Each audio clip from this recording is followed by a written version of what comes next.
Welcome back to Soul Strings, the podcast where we go beyond the set list and into the stories that shape the music and the people who play it. Today's guest is someone nearly everyone in St. Louis has danced to, sung along with, or stayed out way too late. Jason Nelson is the front man of the Jason Nelson Band, one of the most in-demand cover bands in the region, known for turning any room into a packed dance floor. But Jason's music reach goes farther and beyond one band. He's also the voice behind the 80s alternative tribute, 120 Minutes, and has stepped into tribute projects honoring everyone from Queen, INXS, REM, and beyond. He shared stages with legends, played every kind of room imaginable, and somehow still shows up with the same energy every night. Today, we're pulling back the curtain to talk about the grind, the joy, and the soul that keeps him doing it. This is Jason Nelson on Soul Strings. Jason, welcome to the show, buddy. Thanks for having me, Gordon. I appreciate it. Oh, man, I'll tell you what, speaking of mini hats, we talked about some of the bands before the show just a minute ago, and give us a list of some of the bands that you're doing right now. Yeah, so most top of mind,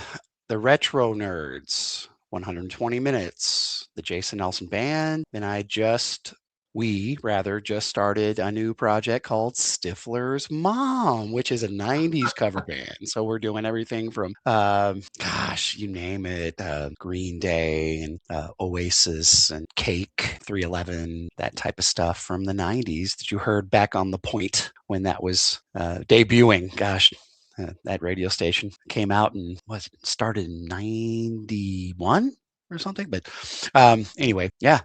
That's our latest project. And then who is the actress that plays Stifler's mom? I can't think of her name right now. Oh my gosh, it slips my mind too. Oh my gosh. But anyway, so she was on like all these Netflix shows, and she's on all these commercials now, and she's come back. And Jennifer something, I can't think of her last name. So anyway, maybe I'm going to have Kelly come out and open up one of your shows and introduce you. She's going to kill me for saying this, because we get so many times we're out and they go, "Oh my gosh, are you that actress?" And so there's a picture in our hallway at home at the bottom of our stairs, and we had some furniture delivered, and one of the guys goes, "Does she live here?" And I'm like, "Who?" She goes, "This woman right here." And I'm like, "Yeah."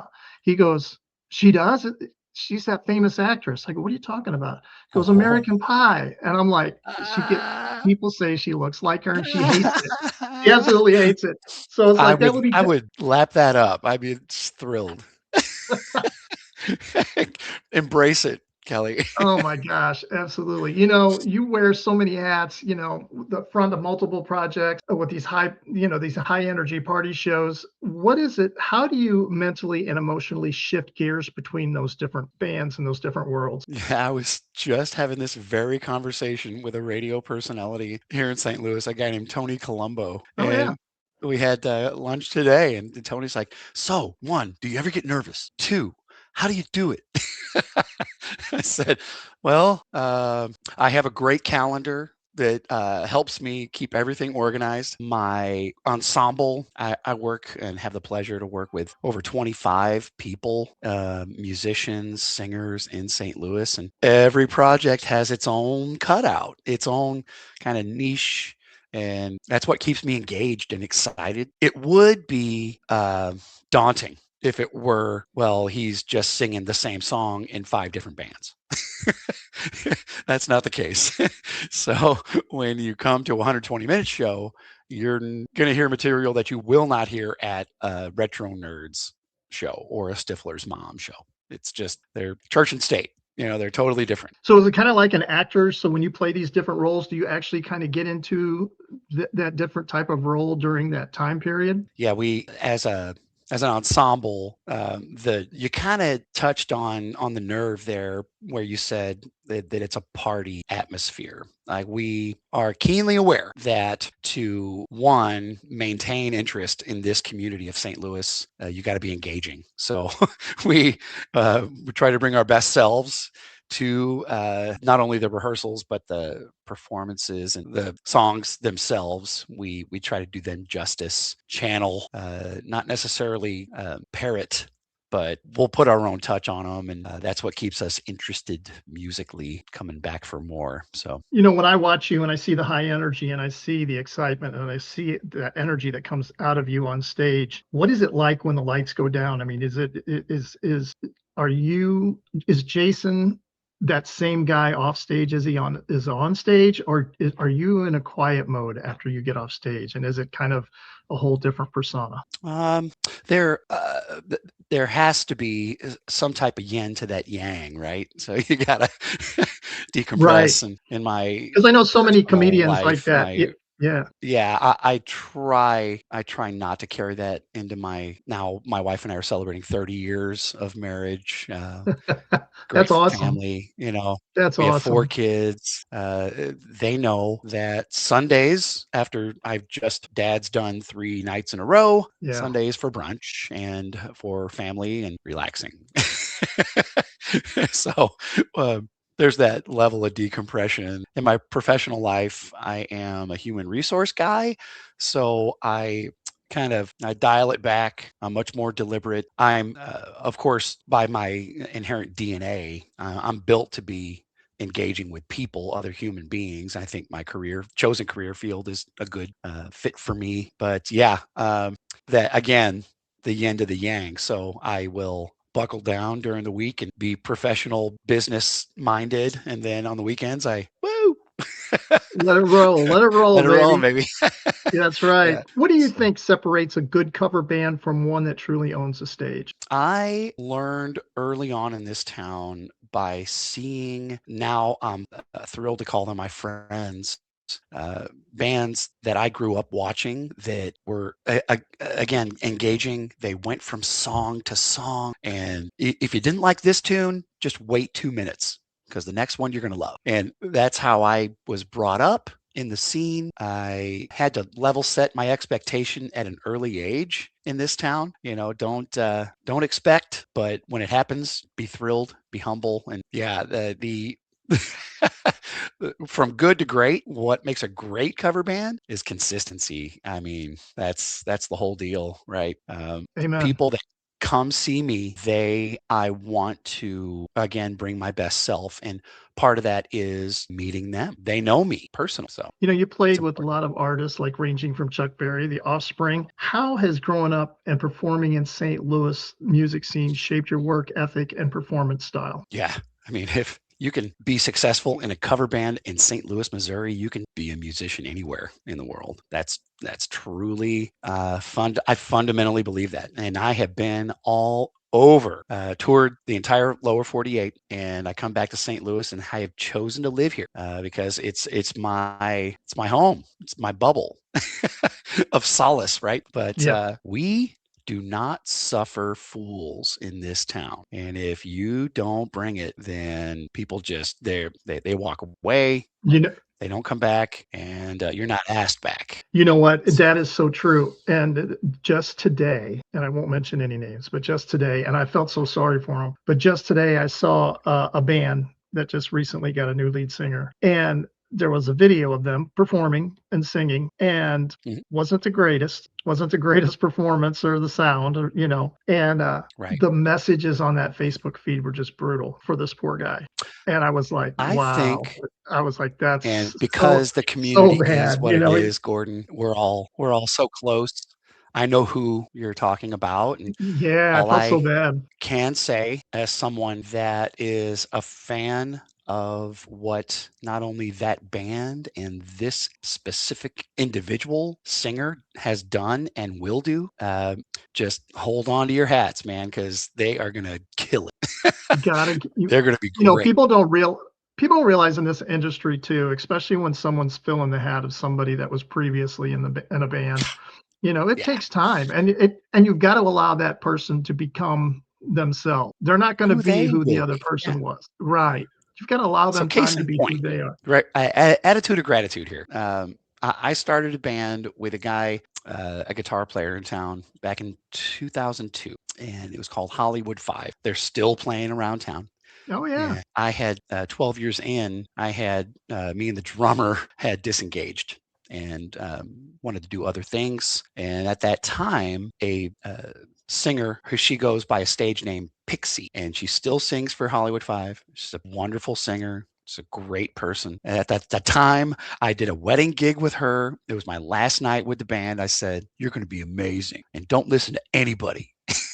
That's right. because I knew when I stepped away, people would inherently draw the correlation that, well, it's not what it was. Of course, it's not what it was. No. I'm a guy. She's Pixie. All the same, no, apple to apple, they're not. It's a totally different scenario. So And I feel even with in the short run, I feel for the feedback that social media, the platform they provide, the band members themselves seeing all this. I hope that they just take it with grace. right. It's temporary. And let's talk a little bit since we're on this topic. Let's talk a little bit about the unseen grind. Most people only see the light and the packed dance floor. But what is the hardest part of, the job that fans never think about? Keeping the momentum and the enthusiasm going. So it's like you said, it's a daily endeavor for someone that has a calendar that I have built that took me years and years to get there. Absolutely. And it snowballs. So Monday mornings, I have this kind of regimen where I do a 3-day look back and send out messaging and thank people for coming out to the shows, the touch base with the management or the owners of the venues, touching base with sound front of house personnel or whomever, and then I look forward to the future next weekend shows and start promoting. I try to make it consistent. And a cover band gig is different than a larger tribute band gig. We'll announce a show for my Queen tribute 5 months in advance, and we'll start marketing and promoting immediately. And it'll be a 5-month grind. But yeah, that's the booking, the communications, the marketing and promotion, rehearsal coordination, paying people timely and effectively in person or on platforms that we all use nowadays. The expectation is in my constituency of players that I have the honor to play with, they perform on a Friday and they want to be paid on that following Tuesday. Yeah. Check I clears. understand Let's go. that. I understand that. I played in a band. I played in some bands in the 80s. And I Yeah. remember I played in this one band that was typical of, remember the Blues Brothers? Well, Oh yeah. you boys made $200 and drank $400 worth of beer. I played in a band like that. So Don't get me started. Right. When we first stood up, and this is back in 2002, it was my first cover band. And my wife and I had just started a family. It was a big year. I think we got a new house, 2 new cars, 2 kids, a lot going on. And a cover band's like, okay, this will be a great outlet for me musically. I can get out there and sing and dance and have fun. And it turned into this whole thing with it paid pretty well. And at that time, it was party. It's party. And some of the bar bills the band would rack up just did not add up, man.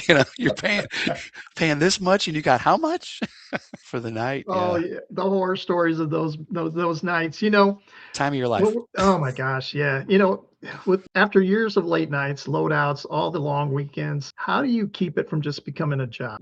I had an opportunity in my adult life. So we're talking like 20 years now. I'm going to be celebrating my 52nd birthday coming up, and the ebb and flow to go from a hobby to consistently being booked and semi-professional to wholly dedicated to just making an income and performing music. I've done all that. And for me, my good kind of homeostasis situation is professional career benefits over here, and then over here, the tribute cover band, that creates an air of comfort for me personally.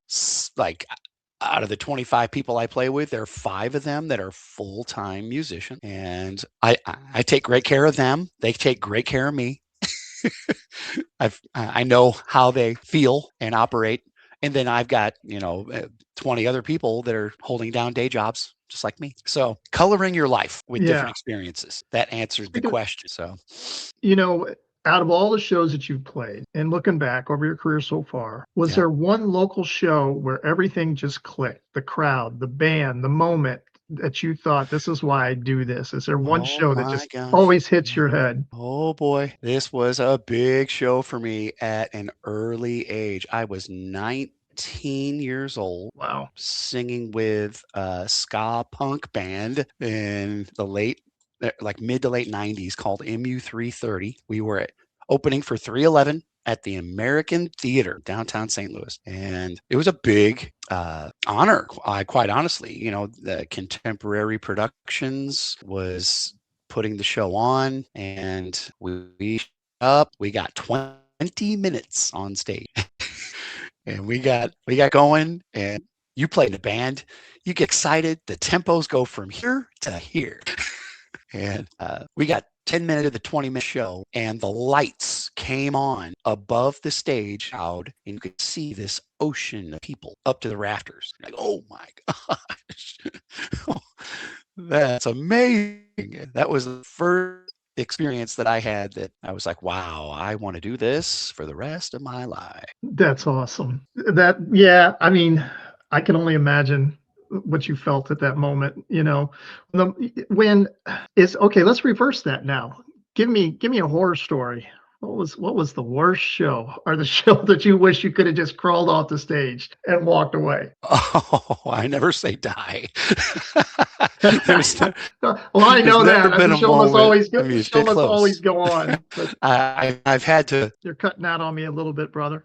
level set special event planner, but story. Wow. I mean, there have been so many circumstances. A keyboard playing friend fell out, just passed out on stage, toppled the keyboards. That was very scary.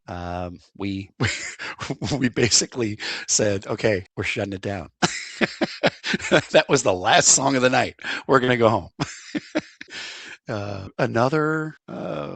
Me and being young and dumb back in the 90s when we used to just, jump full speed into crowds and roll across the top of people in stage diving. I broke my clavicle. But It wasn't I that just sea parting, was it? it was partial. Yeah, it was partially that they caught me, and then everybody stepped out. And Great. I sprung back up and was right back on stage. The endorphins kicking in the whole time, right? Yeah, You play with a lot of it was musicians. wild. You played with a lot of musicians. Who was a local musician that really Oh yeah. pushed or inspired you to level up? Man, I mean, I have these conversations with my guys all the time. I just Sunday afternoon, the Jason Nelson band played at the Purina Pet Parade in Solar. And the guys I'm playing with, we were standing around before the second set, and I said, you know what? Playing with you guys just makes me better. Thank you. Wow. And I can go on and on. Richard Mendoza, an upright and electric bass player in town, one of the best in the region. Kevin Lehman, the guitar player, plays with the Plastic Kings, and he's in my Queen tribute. This Kevin's awesome. guy's Kevin always looks like a he's just in the virtuoso. zone. It's And amazing. Kevin's awesome. He just always looks like he's having the best time Oh and yeah, in the zone and just happy to be there. Every time I see him, that's what he yeah. looks like. Alonzo Jameson, drummer. The sheer joy that is I'm feeding on from my guys on stage. It gets to a point every now and then where the crowd is just kind of secondary. But then I turn back around and start re-engaging with the patrons. I'm like, man, Oh yeah, no, yeah, I've experienced that it's myself. Yeah, absolutely. in Just being on the the stage with the zone. guys. Yeah. Yeah. If there ever comes a time in your life when the mic eventually gets sat down and you're just done, what do you hope people say about Jason Nelson and the impact that you had on the St. Louis music scene? I attended a visitation for a friend that was one of my biggest advocates in the St. Louis music scene this past Sunday. Oh, sorry. His name was Mark Keene from Oh Sky yeah. Music Lounge. Yep, I know who Mark is. And I was standing next to his mom, and it choked me up. I was like, your son, 33 years ago, I met him at Trainwreck on the Landing, and he advocated for me in all these venues in St. Louis. He got me all this work. Thank you. And that's how I kind of want my legacy to live on after I'm gone. And I didn't mean for Course, you to be gone. I just meant when you were finally done, singing and. well, to be quite honest, Gordon, and my family jokes about it with me, but all the guys I play with, the retro nerds, the 120 minute, we have this fundamental belief we're going to die on stage. It's just 90, I don't want year-old to go guys dark. and I don't want to go dark, but yeah, yeah, I mean, and nobody wants to see that, but that no, just it demonstrates a sense of kind of like we're in our early to mid 50s and we're going to be here for years and years to come, and we found our people, so we're going to cultivate that and play as no, that's long as they'll great. have us. Yeah. And you know what? I can appreciate that because so many times we see actors or we see talk show hosts or we see, Johnny Carson, as soon as he's done, hung it up. It wasn't long till he passed away. And I really truly believe it's the work and the love of the work that you do that keeps you going and keeps you motivated no matter how old you are, you know? There's this metaphysical aspect and physiological. I get out of bed for many things, and performing is one of them for sure.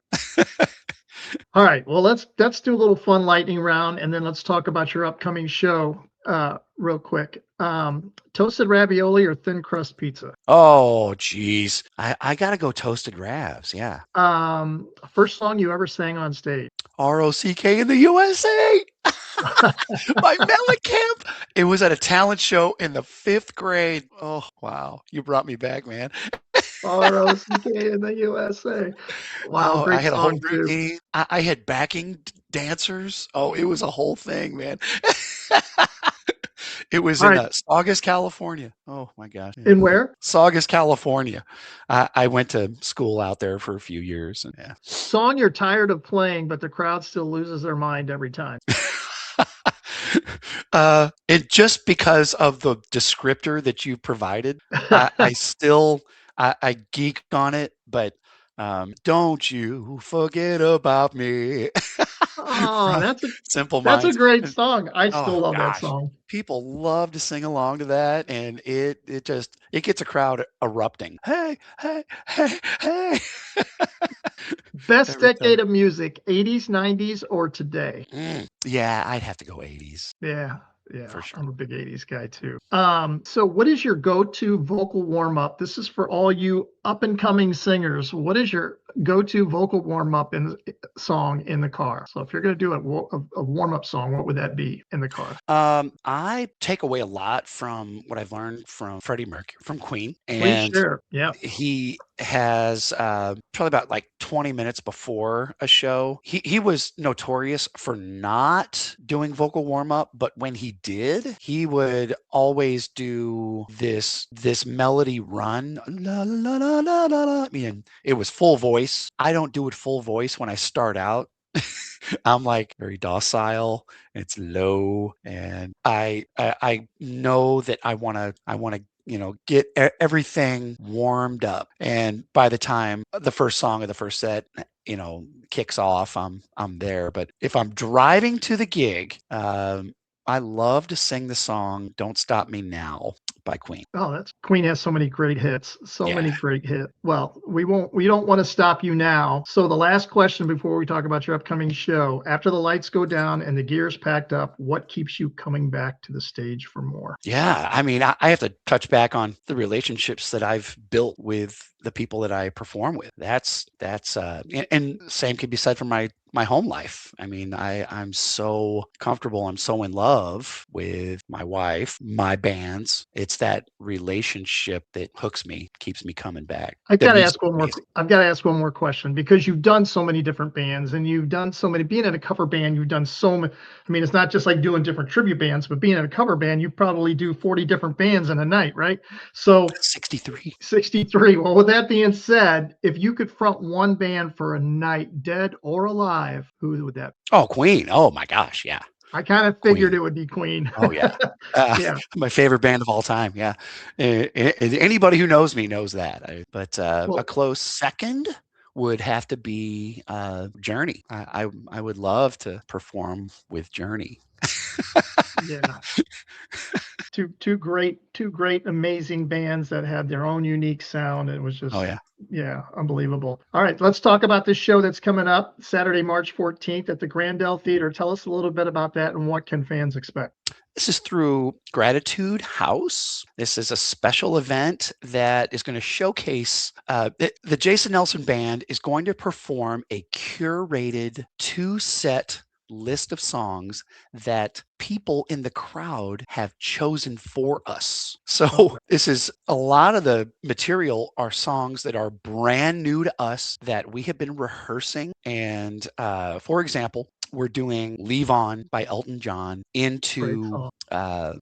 a band that was not on my radar called The Breakers, a song called Start the Show. And then we go into Jimi Hendrix, Voodoo Child, and Wow. Gimme Shelter by Rolling Stones. And of course, Queen, we're going to do a healthy amount of Queen, but Velvet Revolver and AC/DC, Led Zeppelin, Journey. Yeah, it's a list that is all over the place. And if you've been to a Jason Nelson Band show, again, if you don't like one song 1 minute, just wait because they're going to Pendulum play will something swing and you'll like the next one. Yes. totally different. Right. It's a wide variety. It's a big contrast, yeah, of those different types of bands that you're playing. Well, brother, I appreciate your time today. Thank you so much for being on the Thanks for show having me. today. Wish you much continued success in everything that you do and all the bands that you're in. Woo-hoo. And for all of those people out there, don't forget Saturday, March 14th at the Grandel Theater. Doors open to the general public at 6 p.m. There are ways to go to metrotix.com that you can see below.